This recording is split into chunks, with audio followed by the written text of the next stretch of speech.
Hey guys, it's Delora Dabbles here. Welcome to the 12th episode of the Delora Dabbles podcast. So today, before I get into any of the heavy stuff that I want to talk about, I want to get back into some of my crafty stuff. I have a throwback. This is the beanie that I made years ago. There's a leaf on it. I was wearing it earlier this week whenever it was really cold, and now it's not really cold anymore, and I just love this beanie.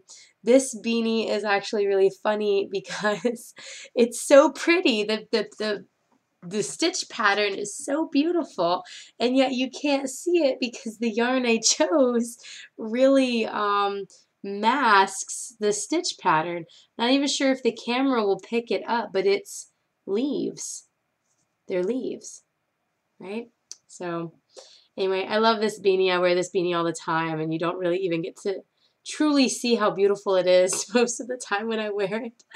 I will be making this hat again in a solid pattern. This is one of the first lace beanies I ever knit, so it never occurred to me that lace and this kind of motley yarn, this is a Snowflake by Yarn Bee.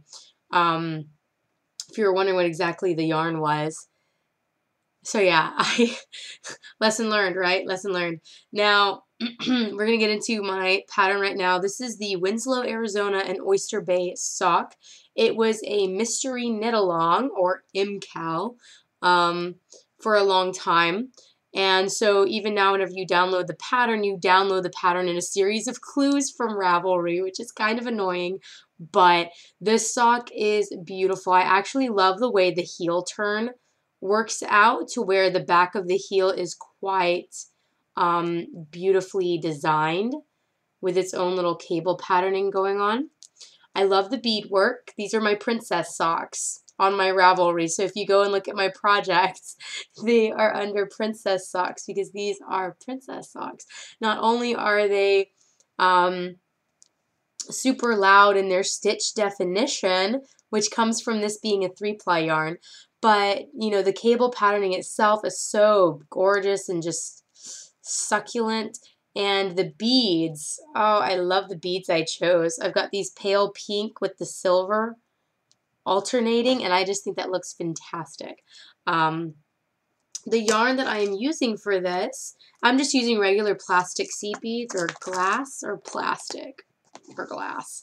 I don't know. They're seed beads, though. The yarn I'm using is my, it's hand spun. I'm trying to remember what all is in it. I know there's alpaca, merino, nylon. Yep. Alpaca, merino, nylon. I blended these into Rolags on a blending board and spun it. So for you spinners out there, could be wrong. I tend to favor a 40-30-30 split whenever I'm doing threes. Anyway, or it could have been a 60-20-20. I don't know. You need at least 15% of a fiber. So if you're doing 100-gram batches, you would need at least 15 grams of alpaca and 15 grams of Firestar for it to be ultra warm like alpaca and stretchy and bouncy like nylon. So just a rule of thumb for you guys who don't blend fibers a lot. So yeah, this is a crepe yarn, so you can see, let me make sure that my camera can focus over here. For some reason, it only wants to focus on the side of the screen, like I don't know why. So yeah, we have, my singles were spun at 20 WPI. I actually think that, no, the singles were spun at 45. The ending WPI is 18 to 20 because I have three 45 WPI singles. So that's wraps per inch. Each one of these little strings here is, there are 40, it would take you 45 wraps around a ruler to get an inch long of wrap. It would need to wrap around 45 times to make an inch. And so then we have our two pinks here. And whenever I did my crepe yarn, I spun my gray single here, Z-twist, my pink single, S-twist. I applied 2 of the pinks Z twist and then finished in an S twist, right? So I know some people, they only spin their singles S. They don't spin singles. They only spin them. You guys know what I'm saying. They only spin their singles Z. They don't ever spin their singles S. But if I like for all of my yarns to end in an S twist, just because I'm a continental knitter. So whenever I knit, I don't throw and knit and throw and knit and throw, right? I just, and sometimes whenever your yarn is spun clockwise or counterclockwise, you will undo your twist. So yeah, I had intended to do socks with this. This big old thing of yarn and this sock right here, that's a lot of yarn. It is 744 yards, you guys. So I'm probably going to get a pair of ankle socks out of that as well. Super awesome. So yeah, this is a crepe yarn. That's partially why my stitch definition is so freaking amazing on these cables. 3-ply yarns are always great for cables. So springy, so springy. Super springy. So there's that. On my Cassandra spinning wheel, I am currently spinning BFL. It's just plain white BFL. It's going to look like any other wool you've ever seen in your life. So it's fine. I also am spinning those singles at 45 WPI. That seems to be like my happy space when I'm spinning on the Cassandra. I like to spin super ultra fine. That's just me. I mean, it takes forever, but I can make some gorgeous socks with the finished yarn. So I realized that most of the yarn I go through in my stash is fingering weight. So most of the yarn I want to make spinning is fingering weight. So it's always good to know what kind of yarn you use the most of so that you can make yarn that you're actually going to use. Okay, so my small spinning project, my portable spinning project, which I haven't even worked on in months, let me be honest with you guys. I'm showing you this to keep me accountable and maybe try to get more of it done. It's just this is a nightmare of a project. I have thought about investing in a supported spindle simply because the amount of twist I need, the amount of twists that I need in here to keep this going is ridiculous, and I can't keep the thinness of my yarn. I end up putting my Turkish on my desk right here. I'm sure you heard my spindle hitting my mouse. In order to maintain my 45 WPI single, right, I have to, because see, it's wanting to unravel up here.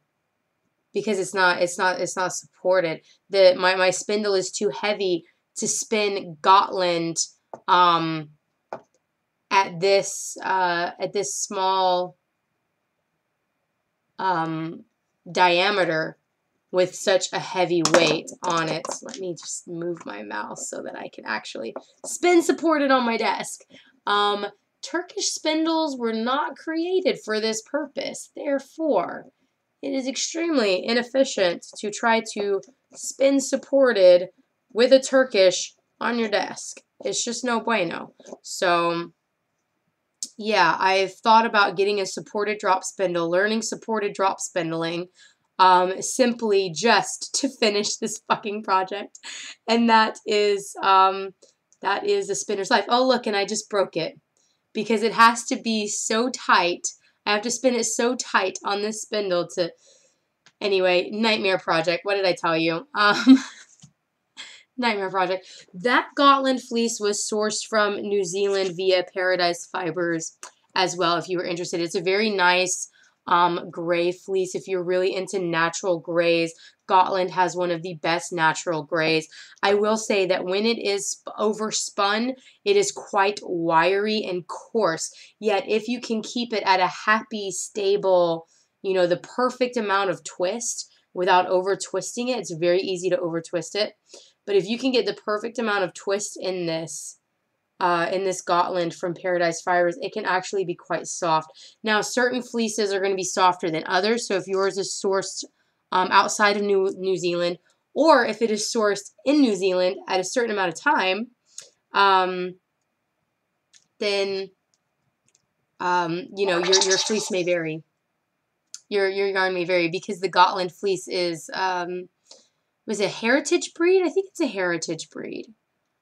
It has gained popularity since the Lord of the Rings franchise because all of the elven cloaks are spun and woven from Gotland fleece. So that's really cool. My friend actually has one that he got from New Zealand whenever he went there because he's super extra like that. I have some really extra friends, guys. So anyway, for the rest of this podcast, I want to talk about some of my mini tarots that I love, love, love, love, love, and why I love mini tarots.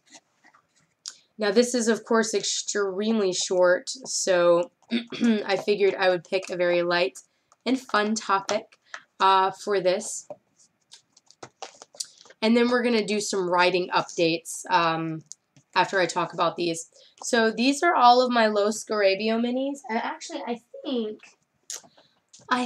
my other deck is also a Los Scarabeo.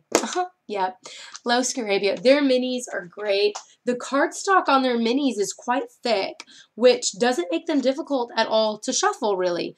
It actually makes them much better to shuffle. I really like the Klimt. I'm not going to shuffle this because it's in order.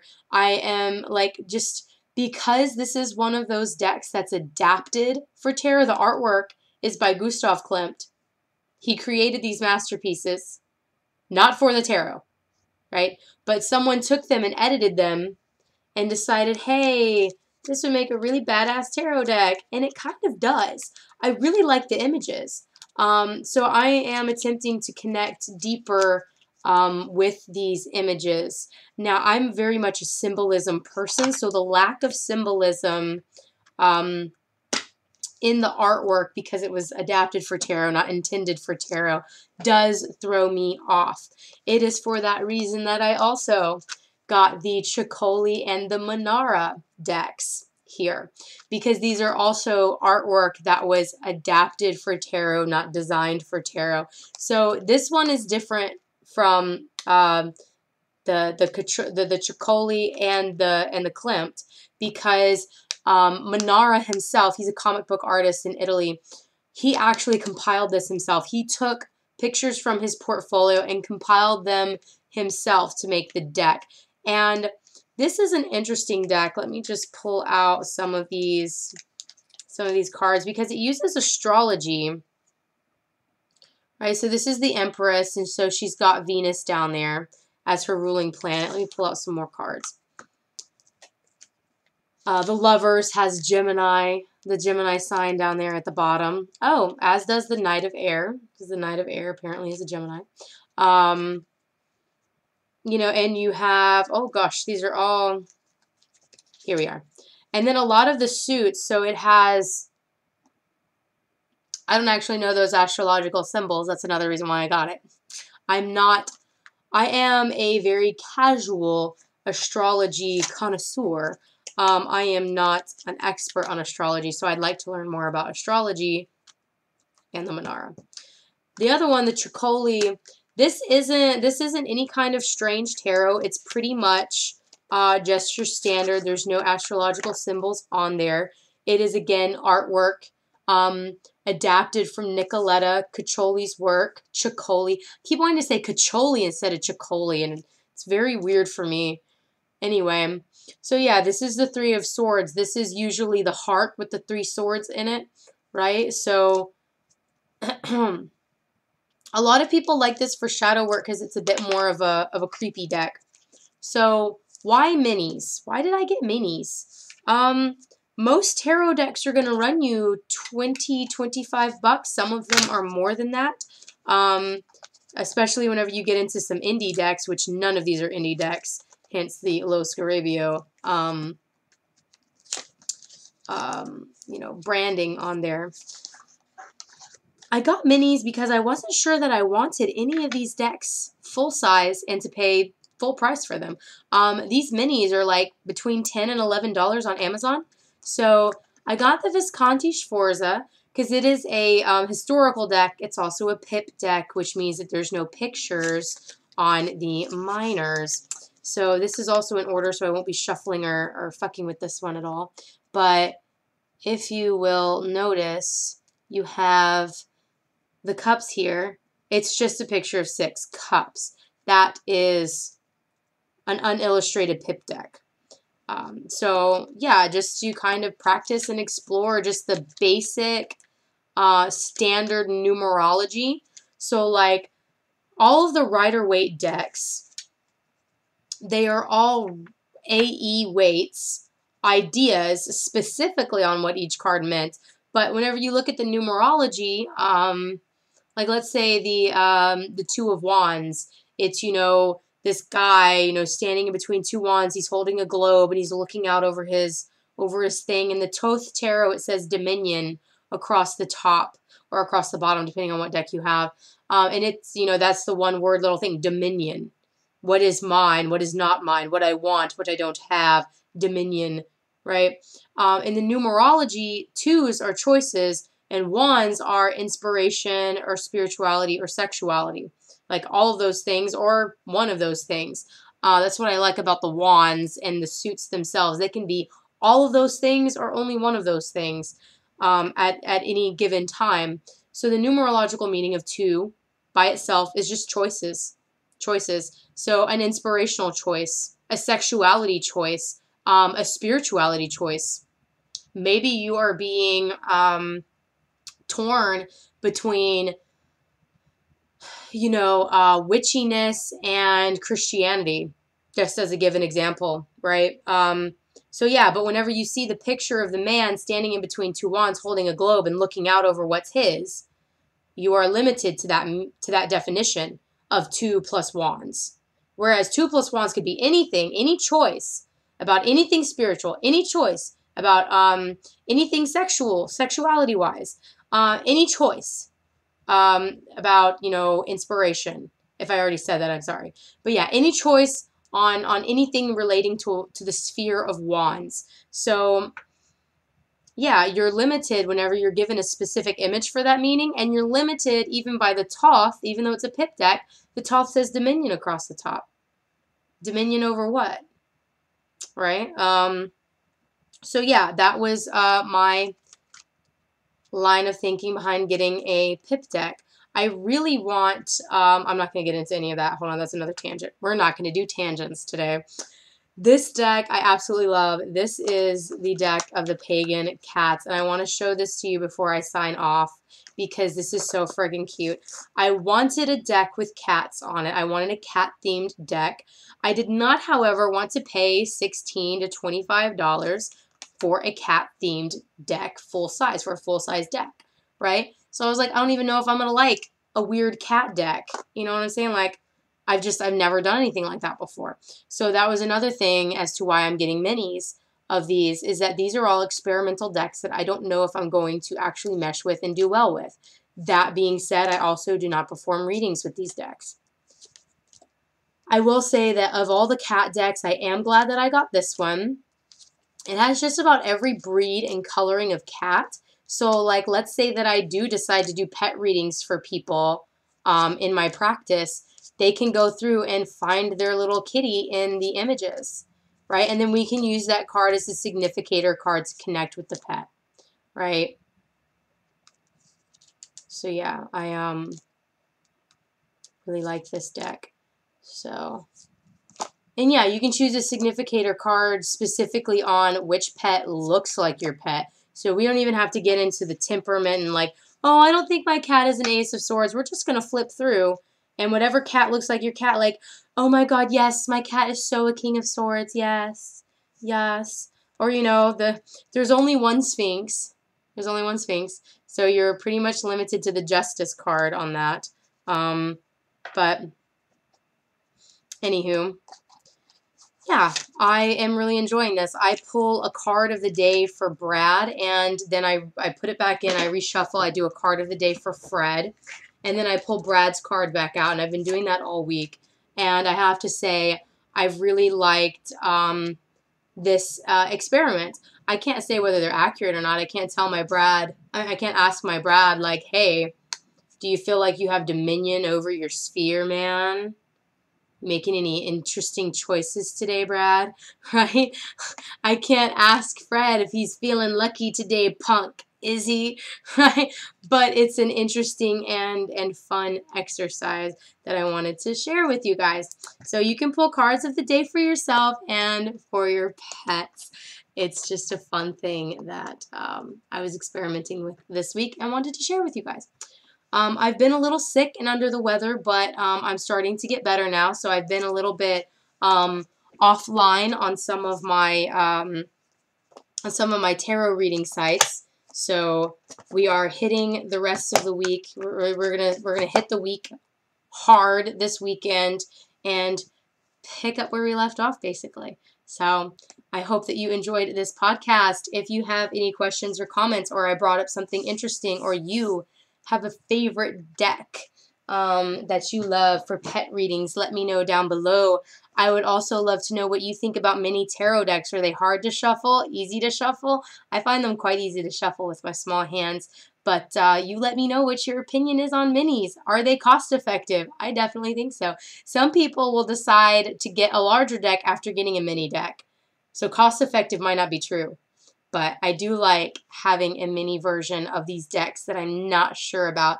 I will say, though, that I do really like the Pagan Cats Tarot. I do. I'm glad I have it in a mini because I don't see myself using it that often, but I think that if a mini wasn't available, I probably would have gotten it full size anyway. Whereas with the other ones, I probably never would have bought the Tricoli or the Monara full size because I just didn't. Sometimes you just don't want a specific deck for $23, but you'll take it for $10, right? So I actually found the Zombie Tarot on sale at Half Price Books. I was not going to pay full price for this, but I would buy it on sale, right? So I think we all have decks like that in our collection that we found on sale that we weren't necessarily going to buy brand new. So anyway, list any of those decks down below in the comment section. I would also love to see what you are working on. So follow me. Oops, my crochet hook. I use a crochet hook to do beading on my socks. So I would love to see your knitting, fiber arts, and spinning projects. Do add me on Instagram so that you can see mine. You're also going to get some really fun witchy stuff and some cat stuff. So there's really no loss at adding me on Instagram. So yeah, do that too. Like and subscribe to the channel. And till next time, happy crafting, happy dabbling. Bye-bye.